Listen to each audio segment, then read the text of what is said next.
안녕하세요. 한국인에게 정말 흔한 암이죠? 간암. 이 간암 치료법도 계속 발전하고 있는데요.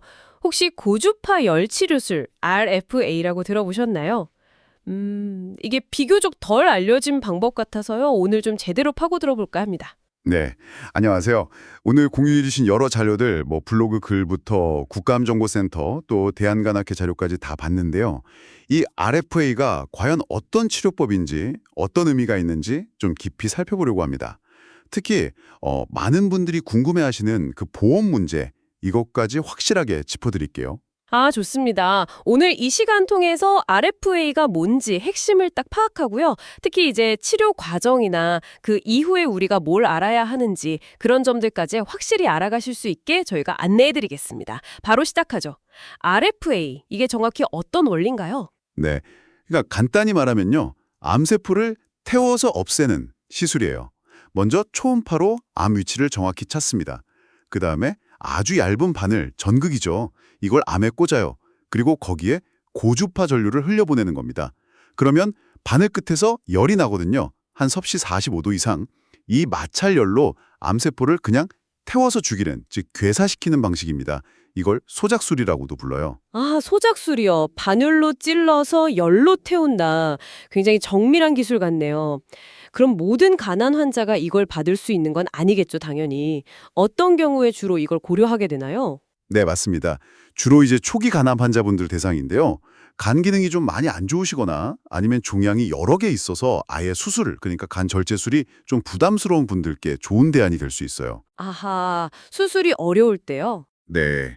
세부 기준은 가이드라인마다 약간씩 차이는 있습니다만 대체로는 종양이 하나면 크기가 한 5cm 이하, 여러 개라고 해도 3개 이하이면서 각각 3cm 이하여야 하고요. 그렇군요. 그리고 간 이식을 기다리는 분들 계시잖아요. 그동안 암이 더 커지지 않게 막는 교량 치료 목적으로도 쓰입니다. 네. 수술에 비해서 회복이 빠르다는 장점도 클 것 같은데요. 간 절제술하고 비교하면 좀 어떤가요? 확실히 덜 침습적이죠. 그러니까 배를 열 필요가 없잖아요. 그렇죠. 그래서 입원 기간도 보통 한 3일, 그 정도로 짧고요. 합병증 위험이나 몸의 부담도 훨씬 적다고 봐야죠. 다만 어떤 자료 보니까 RFA 시술 자체 비용이 좀 만만치 않다. 이런 언급도 있긴 하더라고요. 장점은 분명한데 그럼 단점이나 한계는 없을까요?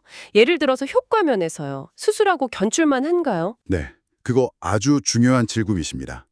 단점이라면 종양 크기가 좀 클 경우에는요. 수술보다는 재발 위험이 높을 수 있다. 이게 꼽히고요. 또 종양 위치가 아주 중요해요. 큰 혈관 옆에 있다거나 다른 장이랑 너무 가까우면 시술 자체가 좀 어려울 수도 있습니다. 아, 위치 제약이 있군요. 네. 효과 면에서는요. 크기가 작은 간암, 예를 들어 한 2, 3cm 이하다. 이러면 수술 결과랑 거의 대등하다. 아주 좋다. 이런 연구 결과가 많습니다. 근데 또 보면 2020년에 대한간암회에서 발표한 연구가 있었어요. 재발한 간암 환자들을 대상으로 했는데 전체 생존율은 RFA나 수술이나 비슷했어요. 하지만 종양 크기가 3cm를 넘거나 그 AFP라고 하는 종양 표지자 수치가 높으면 반복 절제술 쪽이 재발 억제에는 더 유리했죠. 아, 특정 조건에서는 절제술이 더 낫다. 네, 그런 거죠. 물론 절제술은 합병증 발생률이 훨씬 높긴 했어요. 자료 보면 22.4%대 7.3%니까 차이가 크죠.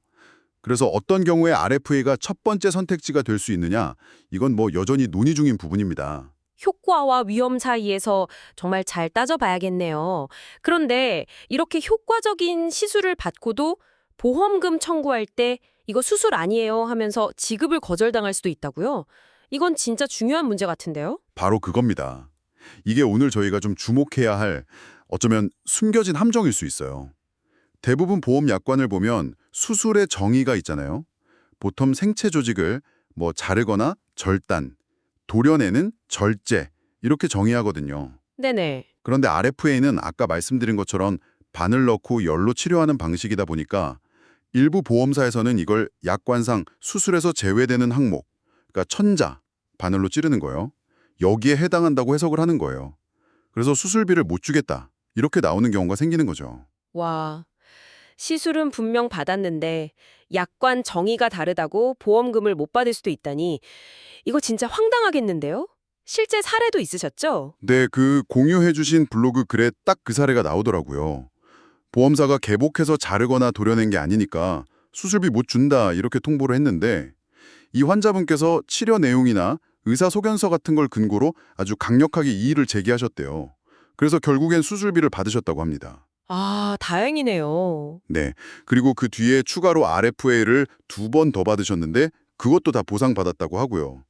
이게 뭘 보여주냐면 보험사 해석에 그냥 따를 게 아니라 내 권리를 알고 적극적으로 주장하는 게 정말 중요하다는 거죠. 권리 위에 잠자는 자는 보호받지 못한다. 딱 그 말이네요. 정말 중요한 정보입니다. 이런 실질적인 문제 말고요. 환자 입장에서 시술 자체는 좀 어떤 경험일까요? 통증이라든지 심리적인 부분은 어떻다고 하던가요? 네, 경험담을 보면요. 시술 자체는 수면 마취로 하니까 아프진 않대요. 근데 시술 끝나고 나서 옆구리나 어깨 쪽이 좀 아플 수 있다고 합니다. 아마 그 고주파 열이 횡격막을 좀 자극해서 그런 걸 수 있고요. 또 한 가지 좀 흥미로운 점은 이게 진단받고 시술까지 과정이 워낙 빨리 진행되잖아요. 네, 그렇죠. 그러다 보니까 내가 암이라는 현실을 받아들일 심리적인 시간이 좀 부족하게 느껴질 수도 있다. 이런 의견도 있더라고요. 아, 그럴 수 있겠네요. 정신없이 치료받다 보면. 그럼 치료 후의 예후, 특히 간암은 재발이 잦다고 들었는데 RFA 후에는 좀 어떤가요? 이게 또 다른 핵심인데요. 안타깝지만 RFA든 간절제술이든 이런 근치적 치료를 받아도 재발률이 상당히 높습니다. 5년 안에 70%까지도 재발한다는 보고도 있고요. 70%요? 굉장히 높네요. 네. 근데 중요한 건 이게 RFA나 수술 자체의 문제라기보다는요. 간암의 근본 원인, 그러니까 만성관염이나 간경변 같은 병이 간에 계속 남아있기 때문이라는 거예요. 그래서 치료 후에 정기적으로 검진받는 게 정말 중요하고요. 어떻게 보면 생명줄이죠. 그리고 재발할 수 있다는 불안감 때문에 스트레스 관리도 의료진들이 엄청 강조합니다. 네, 오늘 RFA에 대해서 정말 깊이 있게 알아봤네요. 정리를 좀 해보자면 RFA는 특정 초기 간암에 상당히 효과적인 비수술적 치료법이다. 그리고 작은 종양에서는 수술 결과와 거의 비슷할 정도로 좋다. 하지만 장단점과 한계가 분명히 있고 특히 그 보험 적용 문제, 수술 정의 때문에 분쟁 소지가 있을 수 있다는 점은 꼭 기억하셔야겠습니다. 맞습니다. 그리고 치료가 잘 끝나도 근본 원인인 간질환 때문에 재발 위험이 높으니까 정기검진이랑 관리가 필수적이라는 점도요. 네. 그럼 마지막으로 이런 질문을 한번 던져보고 싶네요. RFA나 수술로 당장의 암덩어리를 없애는 것도 물론 중요하지만 근본 원인인 간질환 때문에 재발 위험이 계속된다면 앞으로 간암 치료는 단순히 종양 제거를 넘어서 이 기저질환 자체를 어떻게 더 효과적으로 관리하고 예방할 것인가 이쪽으로 무게중심이 옮겨가야 하지 않을까요? 아주 중요한 지적입니다. 네, 바로 그 점에 대해서 한 번쯤 깊이 생각해 보시면 좋겠습니다.